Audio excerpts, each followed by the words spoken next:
Hi everyone, my name is Peter, and in this video we're going to be chatting about the tape and glue technique I use in my workshop as a primary work holding method. All I want you to do is to sit back and relax, have a cup of tea and a scone or a sandwich or something, and just enjoy the video. If you haven't used this technique before, I really hope that this video will give you the confidence to at least try it, especially if you have the same kind of setup that I have. Now, if you have used this in the past, then I hope that there will be a tip or two that you can apply somewhere in future in your own environment. So before I continue, I have to put all of this a little bit into perspective so you can know where it all started. And back in 2017, I had a very specific job or a requirement for a job, and I needed to process a lot of components that had to be manufactured from 600 by 400 by 2 millimeter aluminium. Now, I did consider a vacuum hold at the time. The problem I had is that there were so many features or through features on those components that it nearly made it impossible to use a vacuum holding for the purpose. Now, I could have left a little bit of stock and afterwards just removed it, but I didn't want to do any manual work afterwards. I was basically looking for a sharp edge at the top and a sharp edge at the bottom, and when I remove it from the machine, I wanted to put it down and be finished with the job. So that was my problem, and as we do these days, I went to YouTube to look for a possible solution or something that I can try. And I eventually came across a video where some folks were using the tape and glue method on smaller components in a machining center. And I looked at that video and a light bulb just went off, and I said, maybe I can adjust or use this technique for the specific problem I have. And off I went to the big box store, and I bought just about every tape that was available in the shop to test to see which one performs the best. There were no other information available to what tape works, what doesn't work, what you should do and shouldn't do. It was very sparse. And this is actually one of the tapes I bought that I tested back then. Now, I kept this one as a souvenir, and obviously this one didn't qualify, but it's still, as I said, I'm keeping it for a souvenir. The tape I did decide to use after all the testing that I was going to move forward with was the 3M 2060. The reason I selected this tape is because it's very sticky, and also the fact that it performed quite well when I applied lubricant or a coolant, whichever way you want to see it. Now, you might notice I didn't say flood coolant, because it still absorbs moisture or the coolant / water. So it is not, I haven't tested it with flood coolant. What I've seen in a test that I've done and still do from time to time is that it does work. I will spray quite a lot of coolant, lubricant when I manufacture big components like the one at the bottom. But most certainly when a component starts to get small, I most certainly use it very, very sparingly. But from all the tapes, this one performed by far the best. Now, in saying that, and I guess this is going to be the first tip that I want to give you, is if you are going to use this as a work holding method in your shop to either hold bigger components or stock or smaller components, like I did with this one. Now, this is not small, but it's got very little surface area. You want to know the tape inside and out. Now, if we have to think of, well, a better example for me maybe is, you know, you have that favorite tool or that favorite cutter, let's say 8 millimeter two flute, and you know it extremely well. You know how it performs when it's brand new. You know the sound coming from it. You know how the profile cut look. You just know how it performs. Then that same tool, when it's mid-cycle, mid-life cycle, you know it sounds different, it performs different, it doesn't cut as well as it used to. And then at end of life for that tool, you know it heats up your stock, your components. The floor finish and the wall finish isn't that great anymore, and you know it needs to be replaced. Now, as well as you know your tools, this should be seen as a tool or as a proper work holding method.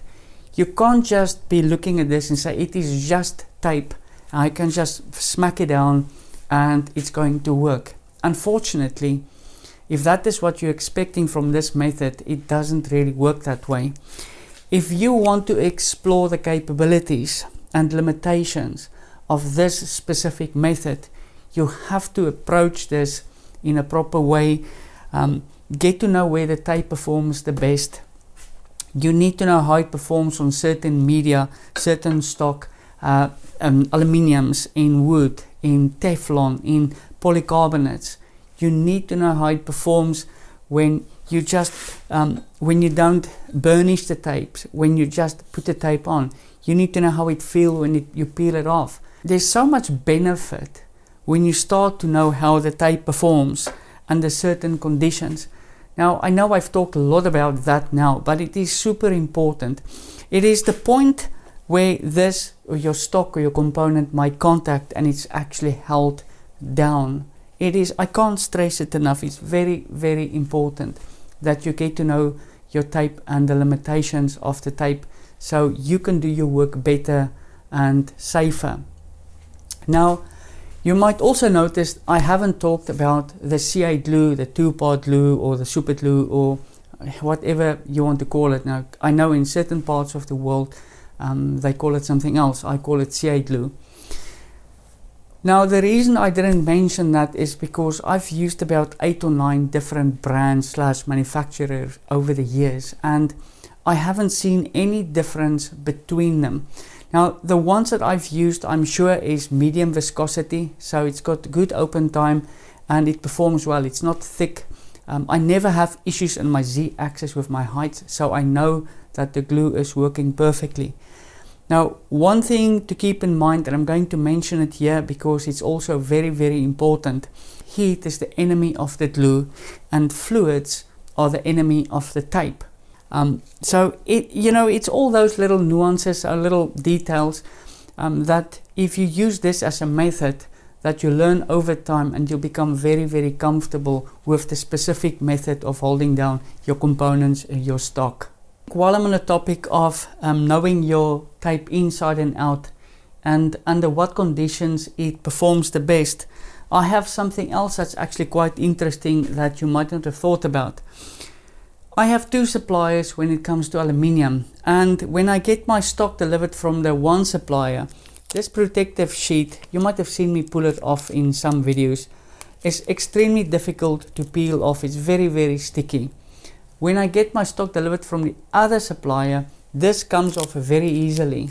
Now, do you see the problem here? The issue here is if you're going to manufacture small components and you're going to attach your 2060 tape on top of the plastic from the other supplier, you most certainly, and I can kind of guarantee you, you're going to run into an issue even if you burnish your tape, because this tape is also affected by heat.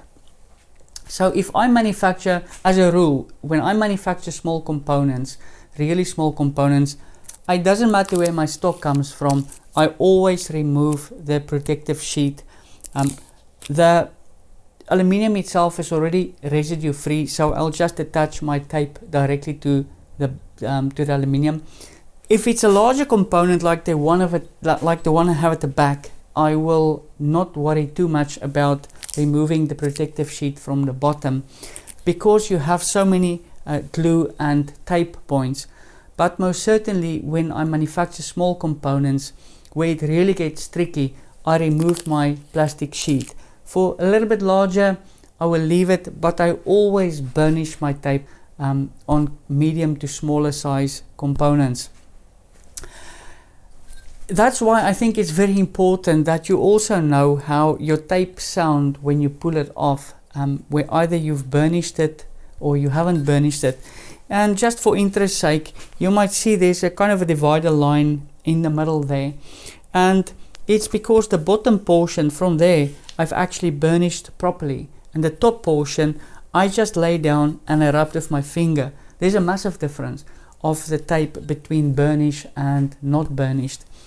So that's something else I think you might just want to take into consideration when you apply your tape to your stock. As a rule of thumb, when I manufacture larger components like the one at the bottom, I will stay as aggressive on my machining strategy as I've always been. I have a lot of tape and glue attachment points. I know I can use my fork buster and it's not going to affect my tape.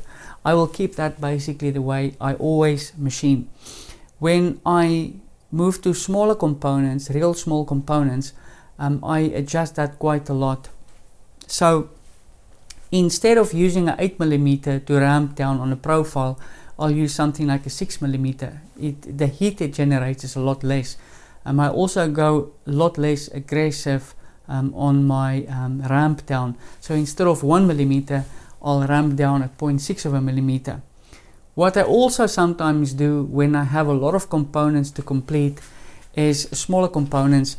I will ramp it down with my 8mm at, let's say, 0.9 and I will leave 3mm at the bottom, and then I'll move to a different spot. If it's a nested set of components, I'll move to a different spot in the nest and I'll finish that component to the same level. So that gives these ones that I've just done a bit of time to cool down. That actually works quite well for me.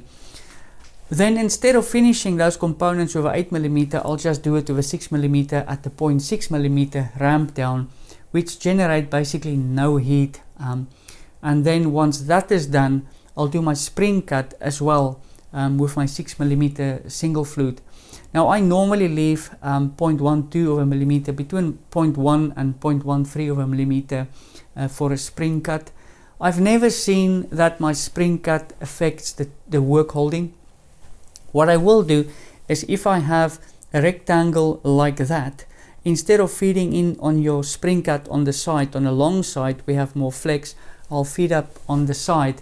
If there's a component next to it, I'll just make my lead ins 0.5 or just smaller, so it doesn't hit my component next to it. You really have to look at your machining strategy when you machine small components. The way I see it is, you have two choices here. You can either use this method and you can machine a lot of components at the same time, or you're going to get yourself a vise and do one by one. So I spend a lot of time preparing my small components when I make it. And actually, if you go back on the Stony CNC Instagram page, I have a couple of posts where I made really small components.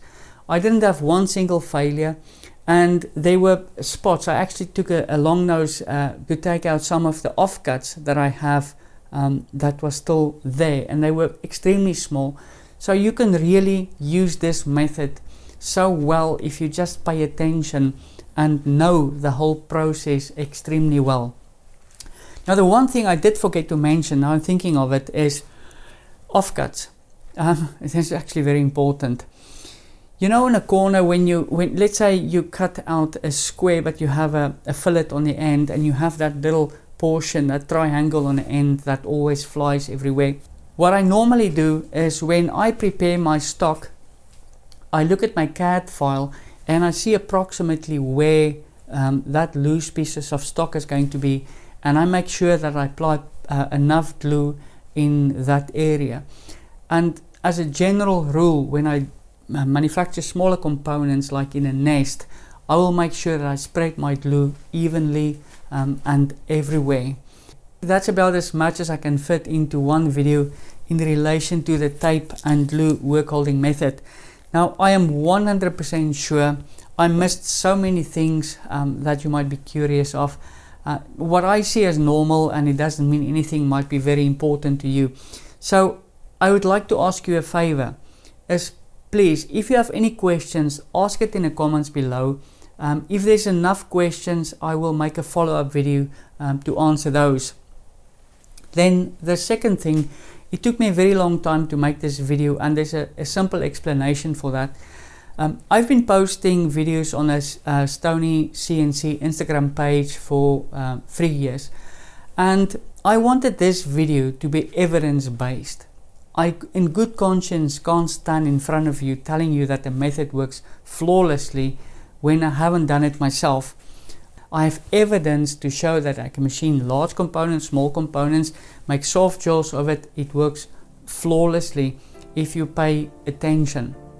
Now, I didn't invent this method. I only perfected it for the kind of niche I'm in and the work that I do.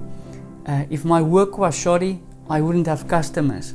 Now, I would like for you to take this method and perfect it for the work that you do and for your customers. I'll see you in the next video.